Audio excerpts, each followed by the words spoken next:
Sir, तो राजनीति में युवाओं के लिए कोई जगह, कोई टिप्पणी उन पे आपकी तरफ से?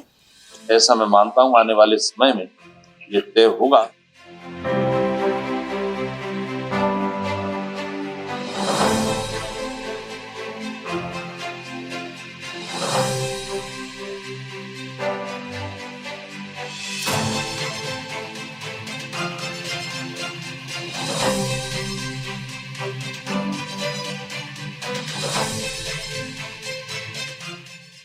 नमस्कार, मैं रसिका विजयलक्ष्मी आपका स्वागत करती हूँ द चेकमेट शो पर, जहाँ पे आज हमारे साथ एक ऐसी शख्सियत मौजूद है जो किसी परिचय के मोहताज नहीं। ग्वालियर ग्रामीण विधानसभा सीट से विधायक और राज्य मंत्री स्वतंत्र प्रभार श्री भारत सिंह कुशवाहा जी, सबका बहुत बहुत स्वागत है चेकमेट पर। धन्यवाद। सर, मैं आपसे सबसे पहले ये जानना चाहूंगी कि आपका बैकग्राउंड क्या रहा और आपका राजनीतिक करियर कैसे स्टार्ट हुआ, क्योंकि कोई ना कोई वजह होती है राजनीति में आने की। तो आपकी ऐसी कौन सी वजह थी जो आपने राजनीति चुनी?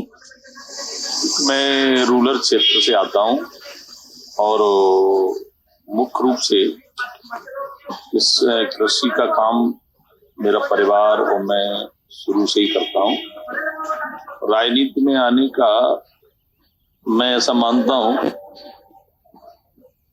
युवा उम्र में जिस तरह से कई चीजें सामने आती हैं ग्रामीण अंचल में, ये देखने को मिलता है कि जब स्थानीय चुनाव होते हैं सरपंच पंच के, वो अधिकतर ग्रामीण के विकास का एजेंडा रहता है। क्योंकि पहली बार मैं वहां से ग्रामीण अंचल से अपने गांव से पंच, सरपंच और जिला पंचायत सदस्य, मतलब 3 कड़ी रहती है। ग्राम पंचायत में सरपंच जन और दूसरी कड़ी रहती है जनपद, तीसरा जिला पंचायत सदस्य। तो जिला पंचायत सदस्य बनने का भी मुझे अवसर मिला। धीरे धीरे राजनीतिक क्षेत्र में जब मेरा अधिकतर जुड़ाव होने लगाव शुरू हुआ तो 93 में मुझे युवा मोर्चा का मुरार मंडल का अध्यक्ष बनाया। उसमें मेरे साथ यूथ काफी संख्या में जुड़ा। उस समय हम विपक्ष में थे, तो युवा मोर्चा का अध्यक्ष रहते हुए 93 में मेरे द्वारा जब साइकिल यात्रा प्रारंभ की तो उसमें भारी संख्या युवाओं की रही मेरे साथ। और उस समय की जो सरकार थी उसके खिलाफ यूथों ने जबरदस्त साथ दिया। इसी प्रकार से 89 में मसाल पद यात्रा निकली युवा मोर्चा के द्वारा। धीरे धीरे ऐसे जुड़ाव होता गया और उसी जुड़ाव के वजह से भारतीय जनता पार्टी की राष्ट्र में विचार और जो नीतियां हैं उनके प्रति युवाओं में काफी उत्साह रहा। इसलिए मैं भारतीय जनता पार्टी का कार्यकर्ता होने के नाते जब मैंने काम किया तो लोगों का बराबर सपोर्ट मिला युवाओं को। राजनीतिक क्षेत्र में मैं ऐसा मानता हूँ यही कारण रहा कि सबसे अधिक युवाओं का जुड़ाव होने से फिर पीछे मुड़ के नहीं देखा। राजनीतिक क्षेत्र में कई अवसर, कई दायित्व के साथ पार्टी ने मुझे कई दायित्व देने का काम किया। मैं भारतीय जनता पार्टी का जिलाध्यक्ष भी रहा और जिलाध्यक्ष के बाद में पार्टी ने मुझे टिकट दिया तो एमएलए भी बना 2013 में। 2013 के बाद में 18 में फिर भारतीय जनता पार्टी ने मुझे फिर चुनाव मैदान में उतारा तो 2018 में भी जनता का और युवाओं का बड़ा जबरदस्त सहयोग रहा। और 2018 में तो सब लोग ऐसा मान के चल रहे थे ग्वालियर चंबल में कुछ स्थितियां विपरीत थी 2018 में, उसके बावजूद भी युवाओं का साथ और जनता का प्रेम मिला तो ग्वालियर से भारतीय जनता पार्टी का प्रत्याशी होने के नाते ग्वालियर से मुझे अकेले ही विजयश्री मिली 2018 में। तो इसलिए धीरे धीरे समाज सेवा की तरफ रुझान बढ़ा, क्योंकि सच्चाई तो ये कि राजनीतिक जीवन में समाज सेवा के क्षेत्र में दिन भी कम पड़ता है। लगे रहो लोगों की सेवा के लिए, एक मन में अलग प्रकार का उत्साह रहता है, उमंग रहती है। इसलिए राजनीतिक क्षेत्र में मेरा विशेष रूप से रुचि इसलिए रहा कि चूंकि मैं ग्रामीण क्षेत्र से हूँ, रूरल क्षेत्र से हूँ और ऐसी जगह से हूँ यहाँ ग्वालियर जिले का अंतिम गांव है, सीमा बॉर्डर पे वो मेरा गांव है। क्योंकि उधर छोटे बूढ़े कामों के लिए लोग बहुत परेशान होते थे उस समय। तो मेरा धीरे धीरे लोगों से जुड़ाव होता गया और लोगों की छोटी छोटी समस्याओं का निराकरण कराने के लिए मैं तहसील, थाना सब जगह जाना प्रारंभ किया था। इसलिए लोगों का बड़ा प्रेम इसमें मिला, तो मुझे बार बार सेवा करने का भी अवसर मेरे क्षेत्र की जनता ने। सर, तो मैं जानना चाहूंगी कि आपने जैसा कहा कि आप एकदम लास्ट गांव से आते हैं ग्वालियर के, तो सामाजिक और व्यक्तित्व में आपके क्या प्रभाव पड़ा राजनीति का? राज्य मंत्री बनने के बाद व्यक्तित्व रूप से आपका कितना बदलाव आया? मेरा स्वयं में तो कुछ बदलाव नहीं आया, क्योंकि लोगों में खुशी इस बात की रही कि हमारे बीच से निकला हुआ व्यक्ति को भी भारतीय जनता पार्टी ने माननीय मुख्यमंत्री जी ने सरकार में स्थान दिया है। तो स्वाभाविक रूप से जब कोई घर के किसी व्यक्ति को, परिवार के किसी सदस्य को जब सफलता मिलती है या कहीं ना कहीं कोई प्रमोशन होता है या कोई नया दायित्व मिलता है, तो साथ की टीम को और इनके वजह से हमें उनको अपार खुशी रहती है। और मैं ये कहूँगा कि मेरा हमेशा एजेंडा रहा है विकास को लेकर। जब मैं पहली बार एमएलए बना, सरकार में रहते हुए भी मूलभूत सुविधाओं पे मेरे क्षेत्र में जबरदस्त काम हुआ और अधिकतर गांव ऐसे थे कि रोडों की कनेक्टिविटी ही नहीं थी उस समय। तो 2013 से लगातार मूलभूत सुविधाओं पर, चाहे रोड की बात करें, चाहे बिजली की बात करें, चाहे शिक्षा के क्षेत्र की बात करें, चाहे स्वास्थ्य के क्षेत्र की बात करें, कुल मिलाकर मूलभूत सुविधाओं पर अधिक काम करने का मुझे बल मिला और सरकार का सहयोग, मुख्यमंत्री जी का भी सहयोग, क्योंकि अब मंत्री होने के नाते अब जिम्मेदारी बढ़ जाती है। क्षेत्र के साथ साथ प्रदेश के भी दौड़ा भ्रमण होते हैं, सामाजिक कार्यक्रम भी रहते हैं। समाज में भी जब पहुंचता है कोई व्यक्ति, मेरी जगह कोई भी हो, समाज में पहुंचता है कोई कार्यक्रम में, तो निश्चित रूप से समाज को भी प्रसन्नता होती है। और विभिन्न क्षेत्र में काम करते हैं तो कार्यकर्ता हो। तो मैं जानना चाहूंगी कि आपने विकास की बात की, अब क्योंकि मध्य प्रदेश में चुनाव नजदीक है, विधानसभा चुनाव, तो भाजपा की क्या नीतियां होंगी इस चुनाव के लिए? किस रणनीति के साथ उतरेंगी भाजपा? देखो, मैं ऐसा मानता हूँ राजनीतिक दल की अपनी अपनी रणनीति रहती है। भारतीय जनता पार्टी की ऐसा दल है जी, ऐसी राजनीतिक पार्टी है जो हमेशा चुनाव के एक्शन मोड में रहती है कार्यकर्ता, क्योंकि हमारे संगठन में और संगठन में और पार्टियों में काफी डिफरेंस है। भारतीय जनता पार्टी का संगठन कार्यकर्ता आधारित है। हम चुनावी राजनीति नहीं करते, हम हमेशा लोगों के बीच में रहते हैं, संगठन के कार्यकर्ता भी रहते हैं। जैसे और दल जो चुनावी राजनीति करते हैं, जैसे ही चुनाव आया वो अपनी तैयारियां शुरू करना प्रारंभ कर देते हैं। हम हमेशा तैयार रहते हैं, क्योंकि हमारा पोलिंग बूथ तक काम है। सरकार के अच्छे काम की वजह से और संगठन की रणनीति की वजह से हम हमेशा चुनाव को दृष्टिगत रखते हुए काम नहीं करते हैं। हम हमेशा लोगों के बीच में इसको दृष्टिगत रखते हुए करते हैं कि लोगों को सरकार में तो मूलभूत सुविधाओं का लाभ मिले। जनप्रतिनिधि हमारी पार्टी में विधायक, सांसद बाद में, पहले कार्यकर्ता जी। मैं ऐसा मानता हूँ कि कार्यकर्ता रहते हुए हमें तैयारी है। तो सर, आप एक किसान परिवार से है, तो आपको कितनी कठिनाई हुई राज्य मंत्री तक आने के लिए, और आपने क्या क्या विकसित किया किसानों के लिए, क्या क्या नीतियां लाई किसानों के लिए? सच्चाई की बात तो ये है कि यहाँ तक आने में मुझे पता ही नहीं चला कि भारतीय जनता पार्टी, जैसे मैंने कहा, ऐसा दल है कि यहाँ कार्यकर्ताओं के काम को देख के मैं ऐसा मानता हूँ कार्यकर्ता को कहने की जरूरत नहीं होती। और मैं ईमानदारी से बता रहा हूँ, सच कह रहा हूँ, जब भारतीय जनता पार्टी का जिलाध्यक्ष बना तो न तो मैं कोई दौड़ में था, मुझे कहा गया कि आपको अध्यक्ष बनाया जा रहा है, आपको ये अध्यक्ष के रूप में भूमिका अदा करना है।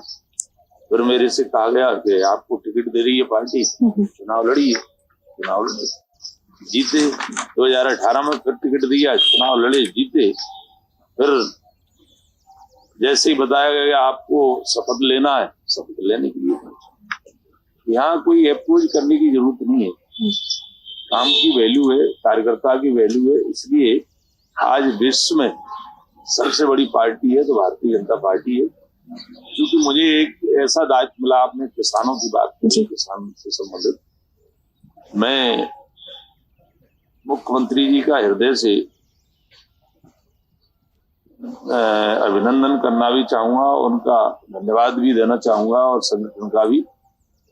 क्योंकि मैं किसान पुत्र हूं तो मुझे किसानों से संबंधित विभाग दिया, उद्यान की फूड प्रोसेसिंग। मेरे पास उद्यान की विभाग एक ऐसा विभाग है, मैं ऐसा मानता हूं कि इससे किसान की आय दुगनी हो सकती है, किसान आत्मनिर्भर बन सकता है, किसान परिवार पूरी तरह से रोजगार मांगने वाला परिवार नहीं, रोजगार देने वाला परिवार अगर किसी विभाग के सहयोग के माध्यम से बन सकता है तो उद्यान की और फूड प्रोसेसिंग।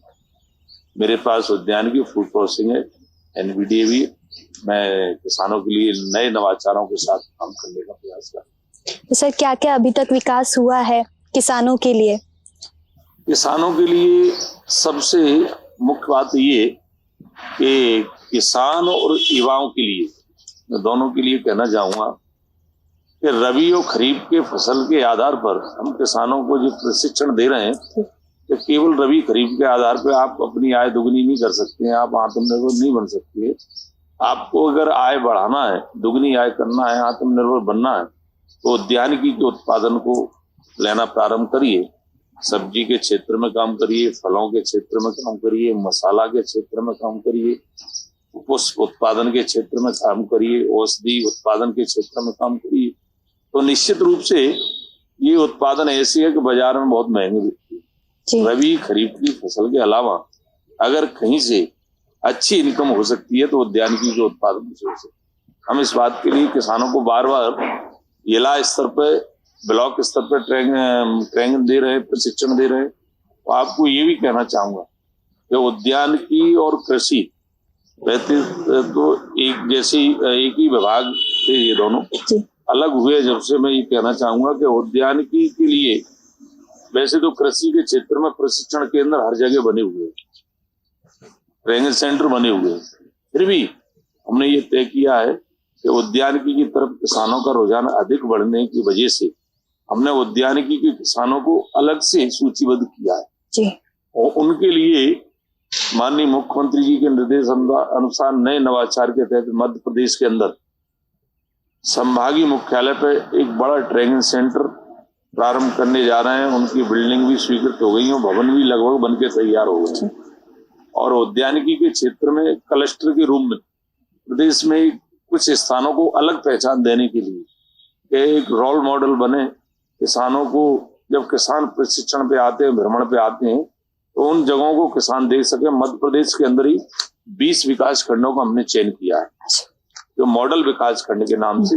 वहां पर उद्यानिकी की हर गतिविधियां प्रारंभ की गई हैं और उनको विकसित करने के लिए विभाग ने पूरी तरह से वहां के किसानों को प्रशिक्षण देने के लिए उन विकास खंडों में ट्रेनिंग सेंटर अलग स्वीकृत किए।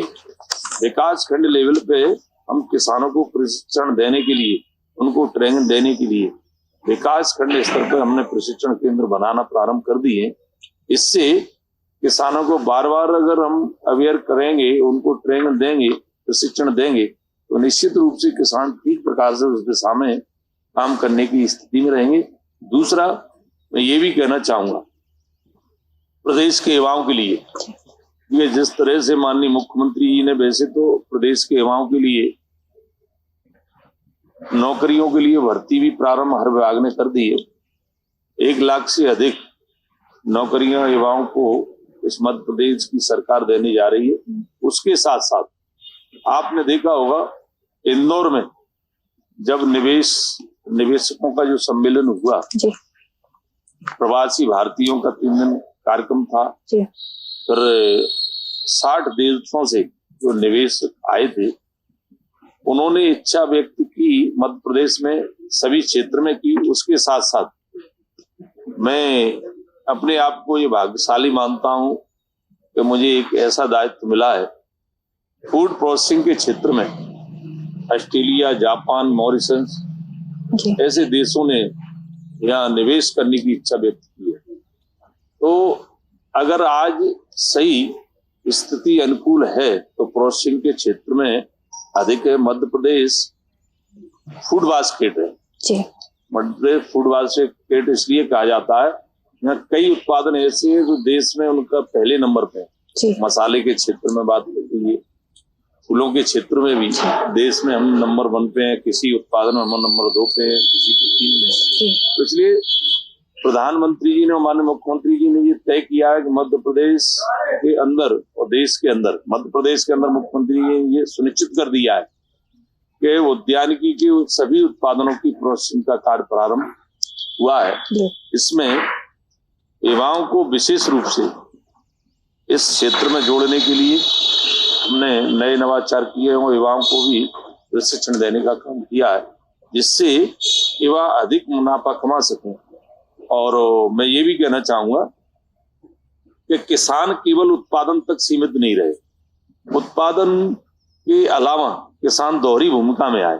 ये हमारी सरकार की नीति है, माननीय मुख्यमंत्री शिवराज जी की नीति है कि किसान उत्पादन का जितना मूल्य मिलना चाहिए उतना नहीं मिल पाता है।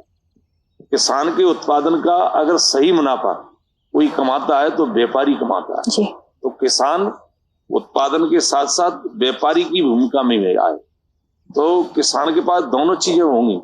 जब अपने उत्पादन की वो प्रोसेसिंग करेगा, घर में कोई भी युवा पढ़ा है, बेटा बेटी पढ़े, तो वो प्रोसेसिंग के क्षेत्र में उस उत्पादन की प्रोसेसिंग करेंगे, कुछ पैकिंग करेंगे, उस पर मार्केट को ले जाएंगे तो मार्केट भी किसान के हाथ में रहेगा।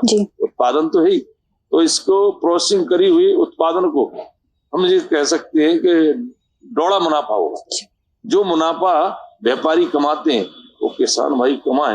या कृषक उद्यमी अधिक से अधिक प्रोसेसिंग का काम करेंगे तो मैं ऐसा मानता हूं कि हम अपने मुताबिक अपने उत्पादन का, अपनी प्रोसेसिंग की हुई माल का हम खुद रेट तय करेंगे।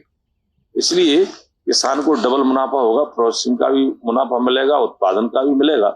इस प्रकार से किसान की आय दुगनी होगी।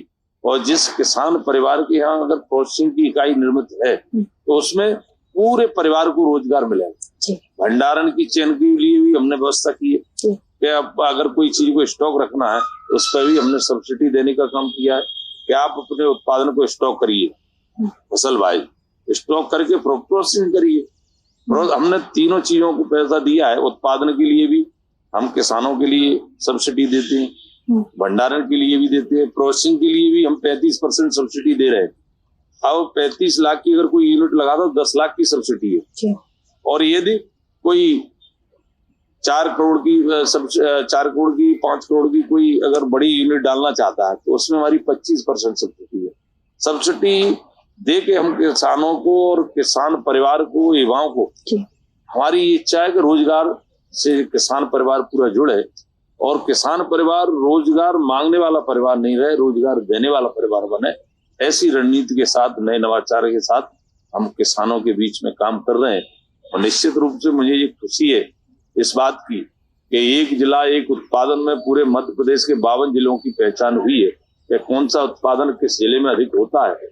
और उस उत्पादन का हॉर्टिकल्चर की साइड पे पूरा विवरण दिया होगा। कोई भी व्यापारी अगर कहीं से कुछ चीज को खरीदना चाहता तो उसको ये पता रहेगा कि मुझे अगर टमाटर खरीदना है तो मुझे शिवपुरी से खरीदना है, धनिया खरीदना है तो मुझे गुना से खरीदना है, और फलों के क्षेत्र में अगर अमरूद खरीदना है तो भोपाल से खरीदेगा। तो इस प्रकार से सारे प्रोडक्टों को हमने एक पहचान दी है, और पहचान के साथ साथ मुझे प्रसन्नता इस बात की है पूरे मध्य प्रदेश के अंदर आज तक जो फूड प्रोसेसिंग की जो इकाई है, छोटी बड़ी इकाई जो अभी जो प्रारंभ की है, छोटी इकाई मुख्य रूप से केवल 1.5 साल के अंदर प्रधानमंत्री सूक्ष्म लघु उद्यम योजना के तहत 800 यूनिटों की स्वीकृति दी जा चुकी है, और उसमें से अधिकतर यूनिट काम करना प्रारंभ कर दिया है। हमने ये लक्ष्य रखा है 2025 तक ये 10,000 यूनिटें हम मध्य प्रदेश के अंदर निर्मित करेंगे।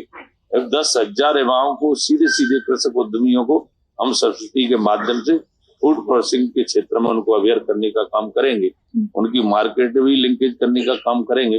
तो इस प्रकार से किसान की आय दुगनी होगी और किसान आत्मनिर्भर बनेगा तो हमारा प्रदेश भी आत्मनिर्भर बनेगा, प्रदेश बनेगा तो हमारा देश आत्मनिर्भर बनेगा। सर, इस जगह मतलब मध्य प्रदेश में तो विकास हो ही रहा है इस क्षेत्र में, तो आप युवाओं को कैसे आकर्षित करेंगे किसानी की तरफ? देखिए, मैं वही बात कहना चाह रहा हूँ, सबसे अधिक अगर अवसर है फूड प्रोसेसिंग के क्षेत्र में युवाओं को, युवा हॉर्टिकल्चर की साइट पे आवेदन करें। छोटे स्तर पर अगर वो प्रोसेसिंग का काम करना चाह रहे हैं तो निश्चित रूप से वो प्रोसेसिंग का काम प्रारंभ करें। ये सब मैंने कहा, छोटी यूनिट पे हम 35% सब्सिडी देने का काम कर रहे हैं, और भंडारण के लिए भी हम सब्सिडी देने का काम कर रहे हैं। तो जो भी युवा जो नौकरी नहीं करना चाहते, वो खुद का अपना रोजगार धंधा स्थापित करना चाहते तो फूड प्रोसेसिंग के क्षेत्र में आए, क्योंकि इससे आप युवाओं को इससे भी सीख लेना चाहिए कि इंदौर के अंदर जो समिट मीट हुई थी, निवेशक जो आए थे, सबसे ज्यादा इच्छा व्यक्त फूड प्रोसेसिंग के क्षेत्र में की है, क्योंकि आने वाला समय फूड प्रोसेसिंग के क्षेत्र में ही। और मैं दावे के साथ कह रहा हूँ, आप जो तारीख नोट कर लें, विगत 5 वर्ष के अंदर मध्य प्रदेश जिस तरह से देश के अंदर फूड बास्केट के रूप में पहचान बना चुका है, इसी प्रकार से मध्य प्रदेश फूड प्रोसेसिंग के क्षेत्र में एक हब बन के हो रहेगा। देश के मानचित्र पे मध्य प्रदेश का एक नाम ऐसा रहेगा कि फूड प्रोसेसिंग के क्षेत्र में सर्वाधिक प्रोसेसिंग का काम मध्य प्रदेश के अंदर हो रहा है। ऐसा मैं मानता हूं आने वाले समय में ये तय होगा, क्योंकि 800 यूनिट जो एक बार में ही जो स्वीकृति मिली है, 800 यूनिट आप समझ सकते हैं, 800 यूनिट 1000 यूनिट में कम से कम 10,000 लोगों को रोजगार मिलता है। एक भंडारण का काम करेगा, एक उत्पादन का काम करेगा, एक पैकिंग का काम करेगा, एक मार्केट का काम करेगा। तो इस प्रकार से युवा आज के इस अवसर पर युवाओं से मैं आह्वान करना चाहूंगा आपके माध्यम से, यदि आपको नौकरी के अलावा अगर आपको आत्मनिर्भर बनना है, आपको एक अच्छा उद्योगपति व्यापारी बनना है, तो फूड प्रोसेसिंग के क्षेत्र में आइए, क्योंकि हम सबको आवश्यकता है जितने भी उत्पादन है उनकी प्रोसेसिंग करके हम लोकल मार्केट में भी बेच सकते हैं और चाहे तो बाहर एक्सपोर्ट भी कर सकते हैं। हमारे मध्य प्रदेश के अंदर ऐसी यूनिटें प्रारंभ हुई हैं, इनका सीधा प्रोसेसिंग करा हुआ माल मध्य प्रदेश के अंदर नहीं, देश के अंदर नहीं बिक रहा है, बाहर एक्सपोर्ट कर रहे हैं। उदाहरण के तौर पर मैं आपको बताऊंगा, धार जिले में डिकठान है।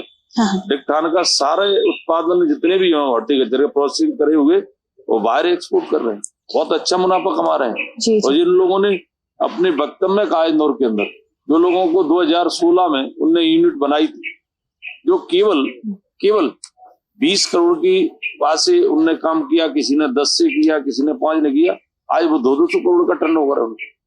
तो फूड प्रोसेसिंग के क्षेत्र में अपार संभावना है, युवा खुद सक्षम बने, आत्मनिर्भर बने और दूसरों को भी रोजगार। सर, तो राजनीति में युवाओं के लिए कोई जगह, कोई टिप्पणी उन पे आपकी तरफ से कि राजनीति में युवा कैसे काम कर सकते हैं? देखिए, युवाओं से मैं ये आह्वान करना चाहूंगा आपके माध्यम से कि हमारे देश की ताकत है तो युवा है। सर्वाधिक % हमारे युवाओं का है, और निश्चित रूप से विभिन्न क्षेत्रों के साथ साथ नौकरी और रोजगार धंधे के साथ के अलावा भी राजनीतिक क्षेत्र में मैं ऐसा मानता हूँ युवाओं ने इस बार काफी दिलचस्पी दिखाई है, रुचि दिखाई है। आपने देखा होगा पंचायती के चुनाव हुए, पंचायत हो, जनपद हो, नगर पंचायत हो, नगर पालिका हो, जी। नगर निगम हो, सर्वाधिक युवाओं ने इंटरेस्ट दिखाया है राजनीति में। और ये हमारे और हमारे प्रदेश के लिए बहुत ये मतलब मैं ये कहूँगा खुशी की बात है जी। कि युवा इस तरफ राजनीति की तरफ आकर्षित हो रहे हैं। और कहीं न कहीं युवा जब राजनीति में आएंगे, राजनीति में आके प्रदेश और देश के लिए एक अच्छा बेहतर काम कर सकती है, क्योंकि युवाओं के अंदर एनर्जी भी है, सोच भी है और हिम्मत भी है। उसके साथ में राजनीति को भी मैं ऐसा मानता हूं कि राजनीति के क्षेत्र में जब आएंगे तो सामाजिक क्षेत्र में भी अपनी पहचान और मजबूत पकड़ रखेंगे जी। और निश्चित रूप से नई सोच के साथ प्रदेश का भी वो उन्नति और प्रगति के लिए जो योगदान रहेगा देश के लिए, वो आने वाले समय में युवाओं का ही रहने वाला है। इसलिए युवाओं को ये बहुत अच्छा हम ये कहेंगे समय है कि रोजगार, धंधे, नौकरियों के साथ साथ अगर किसी की राजनीति में रुचि बढ़ी है, सर्वाधिक युवाओं की बढ़ी है, ये हमारे लिए बहुत बहुत धन्यवाद सर आपका चेकमेट पे आने के लिए।